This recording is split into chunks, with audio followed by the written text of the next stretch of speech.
Fellas, welcome back to the channel. I am here with JJ once again. We are playing the Disco Inferno Layout at Loxley for an upcoming tournament. Well, they've added some blue tees and just changed some things around in general here at this course, so I wanted to kind of show that off. I'm with JJ Campbell, a Finish Line Disc, one of our strong AM players and MPO sometimes in the area. 16 years old, 955 rated, top 25 junior world championship, lots of MA1 wins in the South, very strong putter and just good disc golfer. So cool to have him on the channel finally. And yeah, he'll be playing the blue tees because he's playing either MA1 or MPO. I can't remember. Playing MPO, but not accepting cash because he wants to still have amateur status for like AM Worlds or something like that, maybe one day. And I'm playing the whites because I'm playing MA2.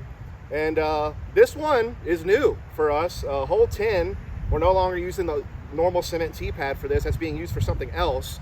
And we're standing on the blue tee for it with a double mando behind us, and it's like 440 feet to the basket. So we'll let JJ talk to you about it a little bit more, let him throw. Yeah, so hole 10, like Dustin just said, par 3, 440. We got a pretty good headwind today, but the double mando, it looks like a good hole. I mean, it's wide open. I don't think the double mando really impacts your shot, right? Yeah, I mean, I don't know where else you're going to go. But I mean, I guess if you... All it does is it protects the white tee for this hole that's over to the left of us. Yeah. It also kind of protects the green, I guess, of the previous hole, hole 9. And it also, right side, protects the original cement tee pad for this hole, which is being used for something else. So I think it's more about safety than anything. Yeah. We'll see how it goes. But as you said, I think most people will throw that way anyway. Yeah. So. I mean, I'm going to go with the flex shot on Nuke, and then since we got a headwind, I'm going to try a roller, too. Uh-huh.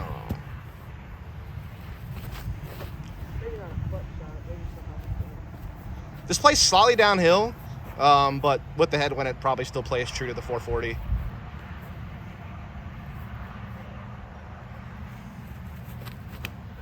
Oh, too high.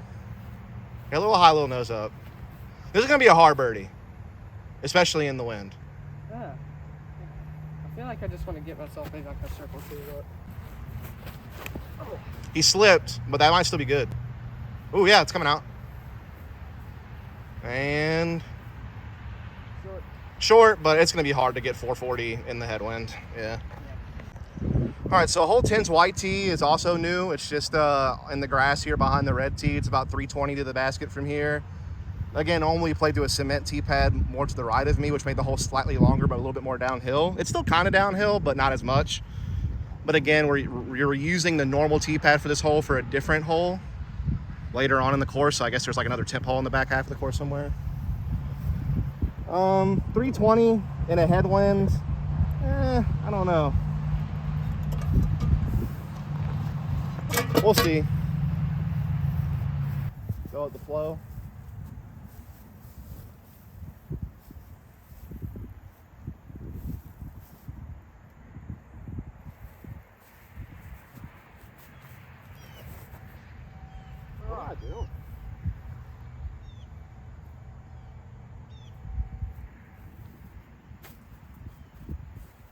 I don't know what I'm doing.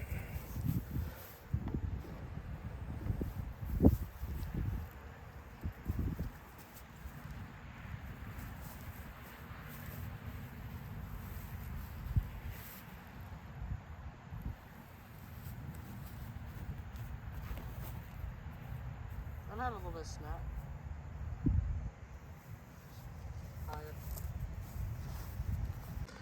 So of course, as soon as I turn the camera off after 2 shanks, I throw a perfect shot way in circle 1. My other 2, similar distance, but just way left. Because I just early released them, got them nose up. But yeah, that is the green. Same basket as always for this hole. Again, just different teeing locations.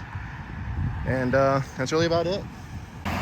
All right, so now we're at hole 11. We're at the blue tee first for JJ. It's about 325, and it's a tricky hole from the blue tee, man. Low ceiling off the front of the tee, mando right. Even though I think with the low ceiling, you probably couldn't really throw the hyzer you wanted over that tree anyway. So it being a mando probably doesn't really impact you too much. So either big forehand or big turnover. I'm gonna try an Athena and a rock. Probably end up going with this. But we're still gonna try this. We do have a pretty decent tailwind right now too, so stuff's gonna fly a little more stable than normal. So probably gonna have to really commit to the ante on this one.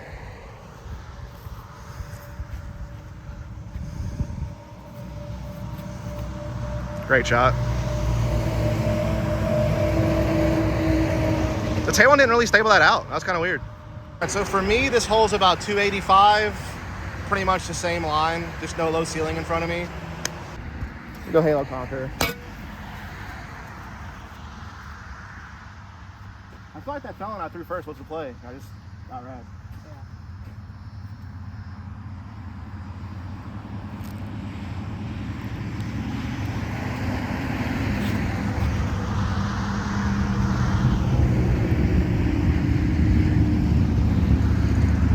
A little short, but not bad. So there's my Halo Conquer. It just made it inside the circle. The first one I threw, Halo Dynasty, I just put it on too much hyzer, nose up, came up just short, way right. JJ's rock turnover went in the circle, so not bad. All right, go ahead. All right, what is this, hole 12? Right. Yeah, hole 12. This is the blue and the white tee. 340 feet, a little bit uphill, par 3. You're really just trying to throw a flex shot. There is a Mando right of the left tree that Dustin used to throw a forehand around. Yeah, they really screwed me on this one. I used to cheat and to throw a super wide forehand out left, and while it definitely took birdie out of play, I was guaranteed a par. Like, it was the easiest par of my life. But now I actually can't cheat anymore. I got to actually throw it through this gap. So that hurts. Kind of want a flex shot. I'm going to try a Thunderbird and an Athena, just depending on how the power's at. Also, as far as where the basket is, it's pretty hard to see from back here, but it's kind of just behind the trees. Yeah, you might be able to see like the edge of the top band. It's pretty much dead straight ahead. It's dead straight ahead though, yeah. But like you said, 340, slightly uphill. Couple of trees you have to beat right out the front of the tee. There's also one just a little bit past this one on the right that you can't see that you also have to beat. So.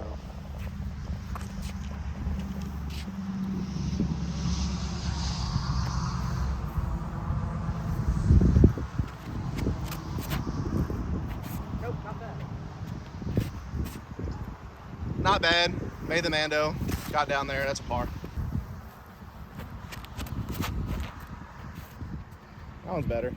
That's stabling out and skipping. That is pretty much parked. Good shot. Oh yeah, this stinks for me. Thank you. Little tail right to left. Try Maya. A little more understable of a 11 speed.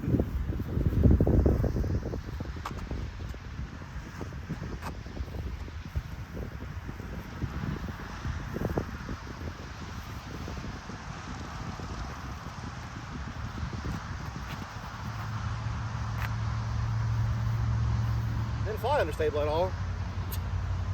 Sword.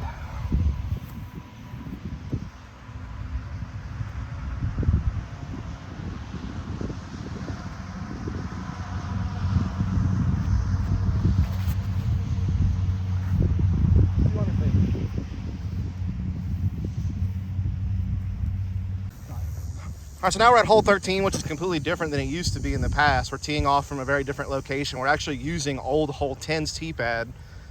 And this place is a dog leg right par 4. You can't see the basket from here. But essentially it's through all these trees to the right. You can maybe catch like a tiny glimpse of it as I zoom in here. Really hard for me to see my phone right now in the sunlight, but it's just kind of, you'll see it from our approach shots. But essentially, your first shot's probably just gonna be like a chip forehand to get around the corner, get past the Mando, and then you'll kind of take your approach accordingly.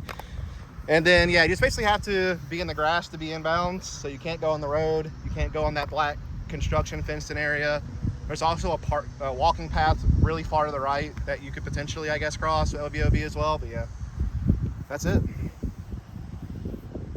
Definitely think it sets up for the forehand chip shot. Yeah. I'm gonna go with the Nico S and the Destroyer. I want to try and bite off at least 250s, 275. Yeah, I don't know if I said the distance yet, but I think it's around 530 total distance. But that's straight line to the basket, so I'm not sure how much that changes with it being this dog leg right. Oh, yeah. There's nothing wrong with that. Perfect. Some good skips out in the fairway. You love to see that. Try a little straighter, look at that. 1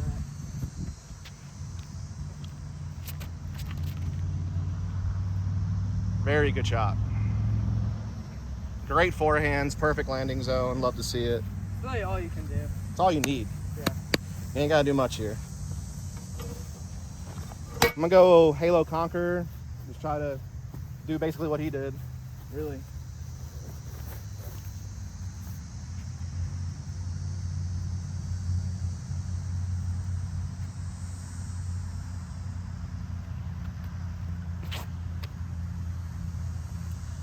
Solid.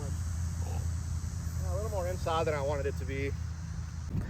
All right, so JJ landed pretty much where he's standing with both of his discs kind of in a similar spot, and then it just becomes like a little upshot to the elevated basket down there. Again, you have to stay out of this fenced-in area on the left, and you have to stay left of that walking path on the right. So skinny fairway, I guess, kind of towards the end of the dog leg, and the basket's elevated. So that's that. All right, hole 14, same as always. Tee pad's the same for red, white, and blue tees. 240, basket dead straight ahead. Very simple hyzer with like an approach disc or overstable putter, maybe overstable mid. Yeah. This is one of those holes on this course where you feel really bad if you don't get it. Oh yeah. This might be the easiest hole on the course. Yeah, probably so. Hole 2 from the white tee, also pretty easy, but you actually have to hit a gap on that hole. This hole you don't. You can just swing it wide right, and I mean, yeah. Really the only way you're missing this putt. Really the only way you're missing this hole is if you miss your putt. Or you throw it too straight, you're just isn't hyzer enough. Yeah, and you're still really gonna have a putt. Yeah, probably. Yeah, I would say this is the easiest hole on the course.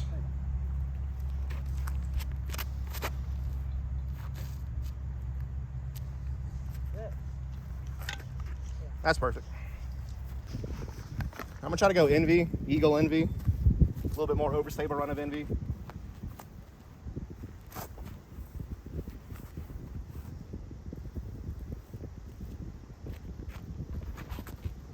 Yeah, I like that one. Yeah. Oh, that's perfect. All right, so now we're at hole 15. There is a blue tee for this tournament. We're about 330 from the basket, which is right that way. There is a Mando right of that pine tree, so you can't play something wide left because technically you could throw towards the next hole's tee pad if you did. So essentially, I'm just gonna say it. This is horrible course design. I don't even know what line you're supposed to take on this hole. Any thoughts, JJ? I don't like it. All I can think of is skip shot over the top of the white tee sign. Yeah. Like you play over the top of the white tee sign, just to the right of that fat pine, and then try to skip hard left. That's like all I can think of. Yeah, I think they kind of have a sidearm gap here. Let me see. That was like the biggest gap. Oh, right here. yeah, I guess you could flex a forehand through there, yeah. That's tough, though. That looks like the intended line. That looks like pinball to me. But still, it's not a great hole. That'd be so risky. Yeah, this hole's bad. Sorry. We'll figure it out. I mean, look, like, all the other blue tees for the most part have been fine, so this is the first one I really thought was just, like, not great. The only other one I didn't like was by the road, because I thought it was too close to the road, but that was more of a safety thing than a bad design. A little bit of a headwind, so not really. That's going to tell us a lot. That's in the circle. Yeah, barely, but it got in. So yeah, he played the wide skip shot. I don't know if I really caught it well on the camera, but it did what we thought it wanted to do. He pured it, actually. I hate it. That is just, that's circle 2. Yeah. All right, now we're at the white tee for this hole. It's about 260 from the basket. This also serves as a drop zone if you missed a Mando from the blue tee, if you're playing that for your division. This really is just a dead straight shot. Maybe flex forehand up the middle, maybe hyzer forehand far left. So there's a couple options, but kind of dead straight at it also works pretty well if you hit the gap. I'll try a couple different things. I'm gonna try to hit the center gap with the Pathfinder.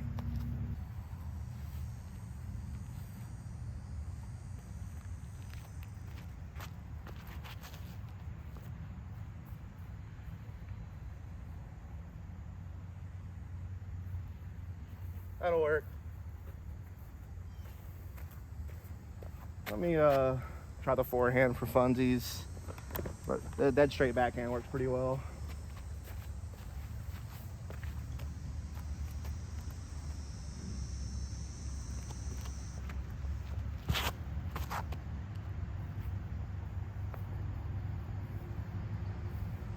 Both work. All right, so we're at hole 16. The same tee pad as normal for all divisions. This is the white and blue tee that we're on right now. The red tee is up there. It also serves as a drop zone if you missed the Mando. It's like 340, 350-ish. So basically, big forehand or big backhand turnover left in the Mando. Really is the play. I'm gonna go with the Glow Champ Leopard 3. It's a really straightforward hole. I throw the backhand. There's really nothing else I really want to do on this hole. Got a little tailwind here, so definitely gonna make things stable out a little more.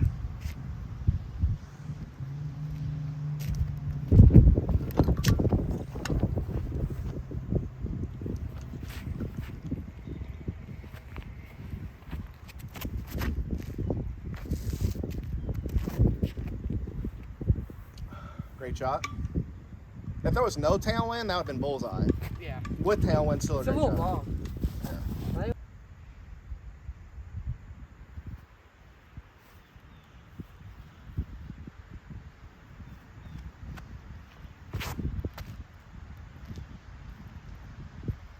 That's a good par play. A little more height. It could have been decent, but not terrible. Okay, we were at the hole 17 blue tee, 310. Temporary blue tee for Disco Inferno.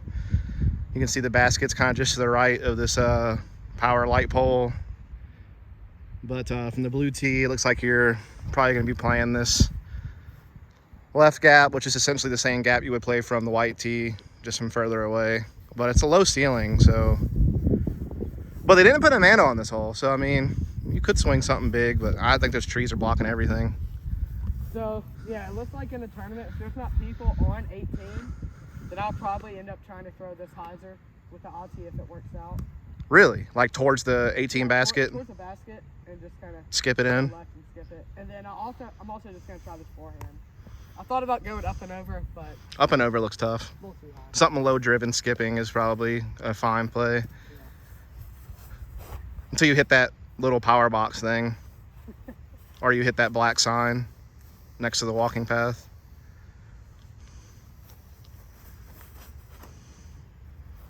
No, that's perfect. That's circle one. That's all I can ask for. Hit the gap. That worked. That was a great throw. All right, hole 17's white and red tee, 250 feet, pretty much dead straight ahead. Yeah, that's really about it. Pretty dead straight shot. But sometimes throwing dead straight is the hardest thing to do.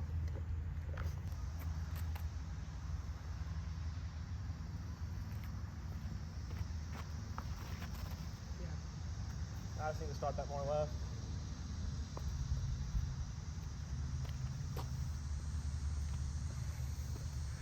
Go beat in Pathfinder too, I guess.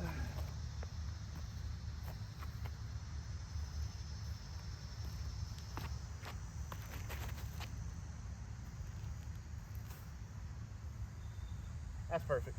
So actually that was the last hole of the layout without me realizing it, because it's technically hole 17, but for this layout it's playing as hole 18 because hole 18 pretty much got ruined due to construction. You kind of saw some of that construction on that par 4 we played earlier, where that black tarp was up and all that jazz. So that kind of killed where the tee pad used to be for 18. So that's why they added that temporary hole between holes 1 and 2 that I showed you on the front half of the course in that video. So that wraps it up for this layout. Again, nothing really changed for me, so I don't really have anything to say other than like maybe the whole 10 was like the only one that really changed for me because they changed the tee pad, but that's really about it. Blue tees wise, I'll give my take. Not bad, except for, was that hole 15? Yeah, 15 was horrible. 15's bad. The rest of them I thought were pretty cool. What do you think? Oh, yeah, I enjoyed them. I mean, I think the distances were great. Especially the ones on the front nine provided really good lines. Just easier, or not easier, but gonna make it harder for us pros and definitely gonna allow the radius to be a little better. But yeah, I actually like the idea that they had on the front half with the temp hole between 1 and 2 and then the blue tee for hole 2. I thought that was like a really cool combo actually. Yeah. So yeah, without further ado, that's gonna be it here for the Disco Inferno layout at Loxley. And also this is just kind of generally what Loxley looks like nowadays until construction finishes. So hope you folks enjoyed the content. I know it's been a minute. More content coming soon. Catch you next time.